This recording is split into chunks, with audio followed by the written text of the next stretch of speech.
So with Doctor Strange and the Multiverse of Madness fresh on our heels, I figured this would be a cool time to introduce a new segment to the channel called The 7 Best. It's a series in which I'll be creating lists pertaining to the 7 best of any given film or show related topics. And to start things off, this list will be the 7 best MCU films to date. Now I'm just gonna jump right on in. I know this will probably ruffle some feathers, and to all of you diehard MCU or Marvel Comics fans, I apologize in advance if I get or say something wrong. It's gonna happen, so feel free to tell me all about it in the comments below. So let's get into it. Alright, so starting my list off at number 7, we have Guardians of the Galaxy Volume 1. This was a tough spot to place this one because I love this movie. Everything about it just feels wholesome. Now, I don't know if it's the comedy or the story about an unlikely group of characters banding together and becoming heroes, but I just remember leaving the theater feeling great. It's one of Marvel's most balanced films because it blends these lighthearted moments with some quality action sequences. The chemistry of the characters is pretty flawless, and what's great is that it could serve as a standalone science fiction flick, but the film doesn't forget to tie into the other stories within the MCU that we had seen thus far. In fact, it directly plays an important part in the Marvel Cinematic Universe in a bunch of different ways, as it deals with the Infinity Stones and Thanos' involvement with them. Another aspect aside from the compelling story, highly likable characters, and pretty cool action sequences is that we get treated to the best musical selection in all of the MCU. Every song chosen is completely fitting of the atmosphere and almost helps tells the story itself while giving us, the audience, another reason to feel connected to it. I guess the reason it's not higher on my list is because I feel like moments of the film are genuinely pretty cheesy and a bit on the nose, if I'm being honest. I also think Guardians suffers a bit from having one of the weaker villains. While Ronan is by no means terrible, I just feel like he'd be last compared to some of the villains on this list. With this being said, none of this really ruins the film for me. It's one hell of a fun time. Guardians Volume 2 was also good, and I'm looking forward to Volume 3. But for now, Guardians Volume 1 will always go down as one of the best MCU films. So I've seen a lot of people quick to call this the MCU's greatest film. And while I can't quite say that myself, I have to say, some of those people are kind of onto something here. I think No Way Home is a fantastic movie, and not only is it highly entertaining and a visual marvel, no pun intended, it's one of the best acted Marvel films. Tom Holland is at his best here with the character as he's tasked with overcoming an array of emotions, all while still capturing that high school charm and innocence. But it's here we also see that innocence truly get broken, and we're forced to see him in a sense make grown-up decisions that don't just impact him but the ones he loves as well. And speaking of which, Zendaya, Benedict Cumberbatch, and the rest of this pretty star-studded cast are great here as well. The story is well thought out for bringing in such complex rules to the MCU, mainly the multiverse, and it's never confusing or feels like it's full of plot holes. I think Spider-Man is at his best, and it was cool seeing the other Spider-Man as well, instantly giving me a welcomed feeling of nostalgia. The action sequences are great, and watching Strange and Spider-Man, the two heroes, was probably more entertaining than the battle between Spider-Man, Doctor Strange, and the villains themselves. I guess my only complaints would be that the film does run a little long, and while the conclusion was great, I wish the battles would have been maybe a little more impactful. Nonetheless, this is one of Marvel's most complete films to date, and I can see why some even say it's its best. Now, I understand this may be a controversial spot for this one for many different reasons, but coming in at number 5, we have Marvel's Black Panther. Now, when you think of the Marvel Cinematic Universe, we think of great characters, great action sequences, and a solid villain or central conflict. Black Panther has all of these and more. The origin story of T'Challa is one of Marvel's best official character introductions. He's a likable character who's also pretty dope with the hands. The action sequences are some of Marvel's best, with one scene in particular being one of the greatest fight sequences in a film, period. The film, for the most part, is all shot beautifully, and it shines light on a continent that we often view in a negative light. Personally, the film holds a place in my heart as well, because it's probably Marvel's most relatable film to me. As a black man, I was happy to see the film touch on some of real life's most glaring issues, such as how racism, poverty, and class segregation affect individuals around the world. We understand the majority of this through our main villain, Eric Killmonger, who is and will forever go down as one of the greatest and most important film villains of all time. It's one of those rare cases where the villain's philosophies are just as, if not more relatable than the protagonists, and this sets up a great story, but also a pretty realistic one. Also, it's cliche to say at this point, but it's rare that the black community gets to see individuals that look like us in a blockbuster film that depicts them in a non-stereotypical light, and instead chooses to show them as kings and queens who are powerful, where the smartest individual on screen is a young black woman. That shit's important because this movie challenged the norms of pop culture in a positive way for an entire community of people who have historically been portrayed negatively. Seeing the film achieve so much success as becoming the MCU's highest grossing film at one point and even being nominated for a Best Picture Oscar was amazing. The film is also expertly shot and acted, so you may be asking, why only number 5? For everything Black Panther means culturally, I still have to judge the film in its entirety. Visually, Black Panther is great, but sometimes the CGI does look a little bit shoddy. Some scenes are relatively dark, and by dark I mean literally you can't see shit. And one scene that's hard to see is perhaps one of the most important cinematic battles in the whole film. I also feel like certain plot points feel a bit rushed when it comes to characters not named T'Challa. For example, we know his girl is a spy or something, but we never really know exactly what she does. Now, maybe that's done on purpose, but who knows? And we know Shuri, his little sister, is great with technology, but we are never told how or why. Even for T'Challa himself, he just is Black Panther.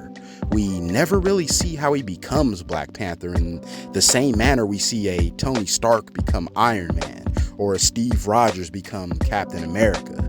He just kind of feels like a character that was thrown into the MCU already fully realized. However, most of these nitpicks don't really take away from how good this movie is. When you compare the weaker elements to the stronger aspects of the film, the strong outweighs them significantly, giving you one of Marvel's best and easily most meaningful entries.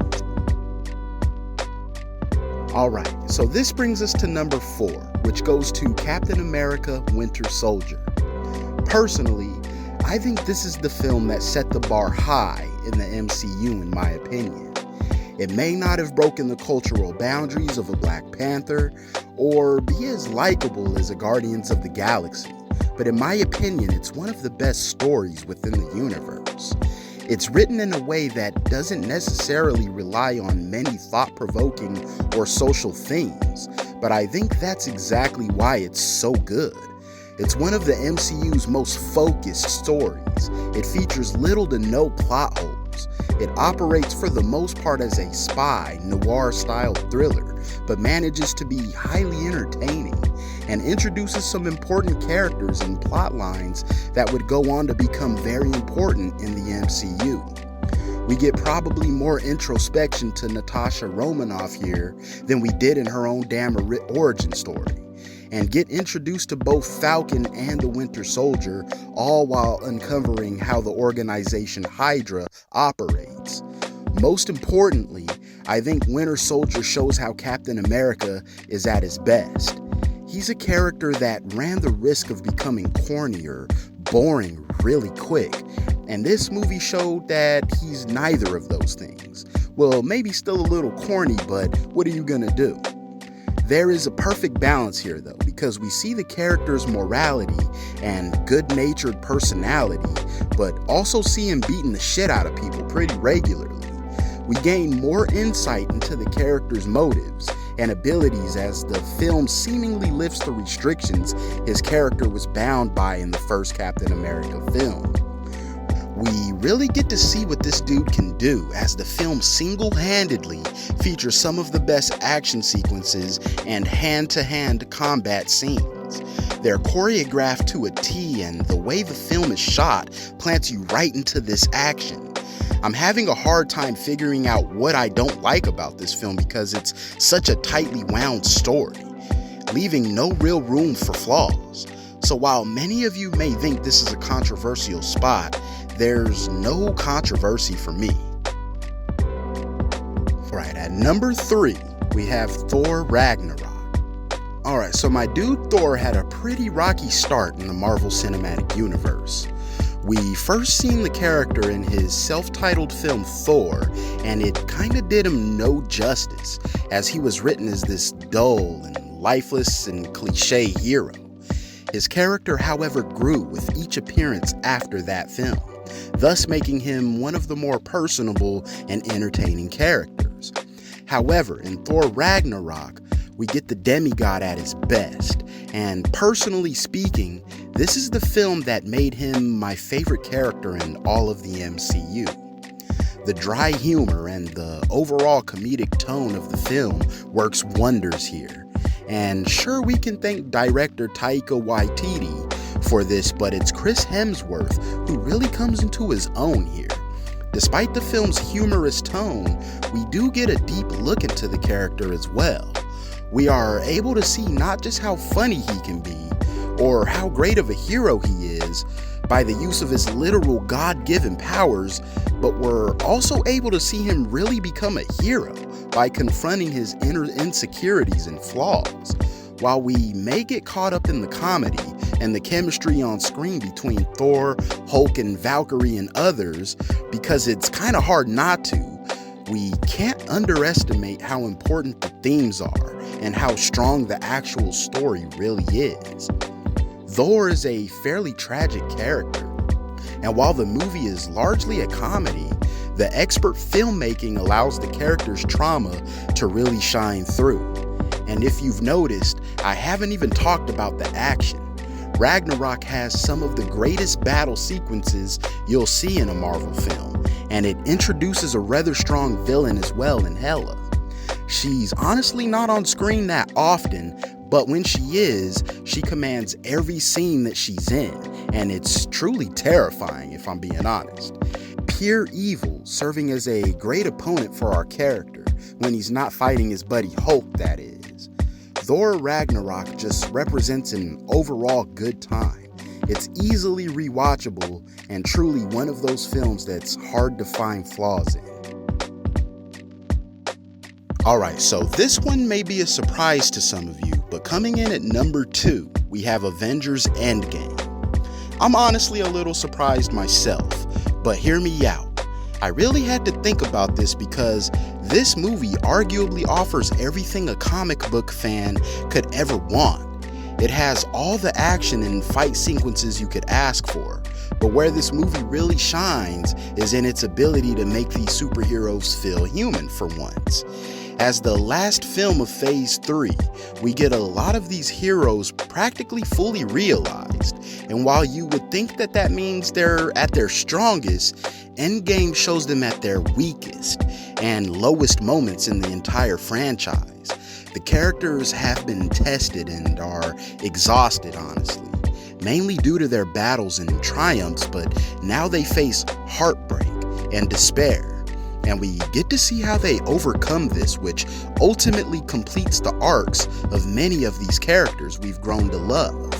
Endgame offers some of, if not the greatest performances in the MCU, and maybe even perhaps its greatest fight sequence.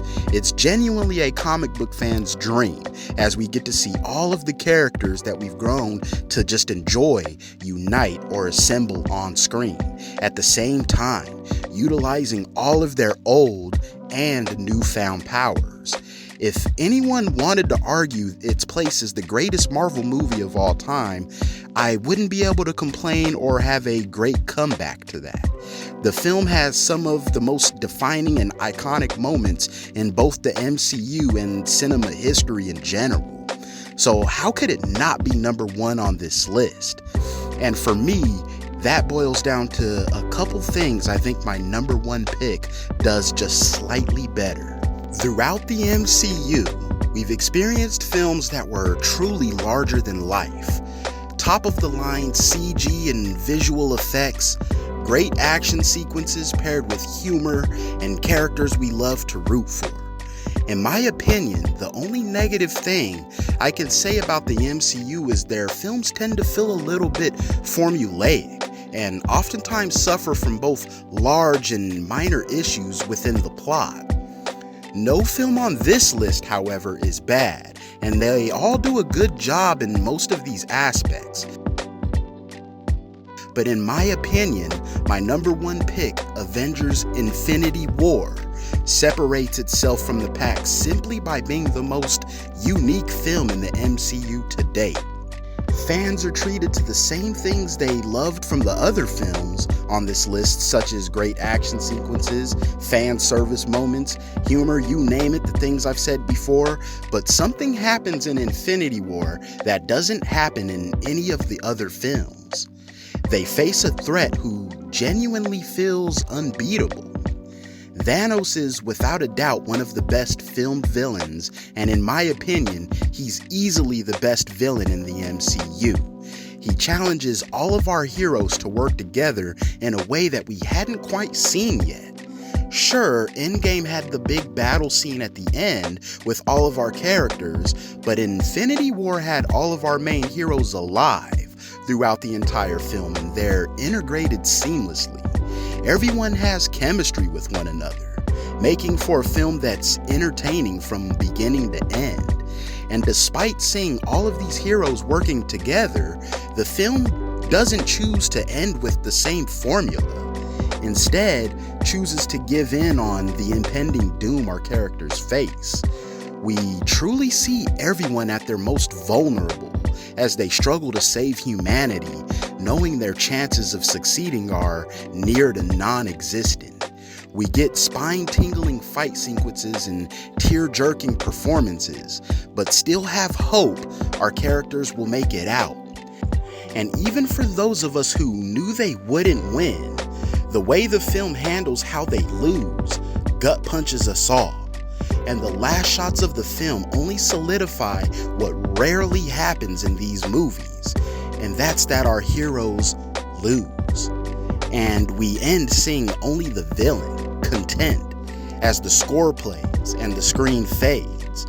Now, the MCU has thousands of great shots, but this was the first time I felt like I genuinely got chills, because I knew I just watched a true masterpiece.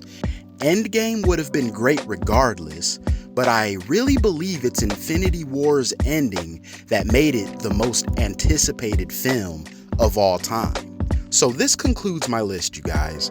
I know there's some of you who's probably gonna disagree with it, and shit, maybe you disagree with the whole list altogether. I don't know, maybe you agree with some of my picks. Let me know in the comments below. What's your favorite MCU film? Which do you hate the most? Are you looking forward to Multiverse of Madness? I think it's gonna be dope, and from what I'm hearing, it may force me to rethink my list altogether. But I guess we'll see. Thanks as always for watching, you guys. I appreciate it as always.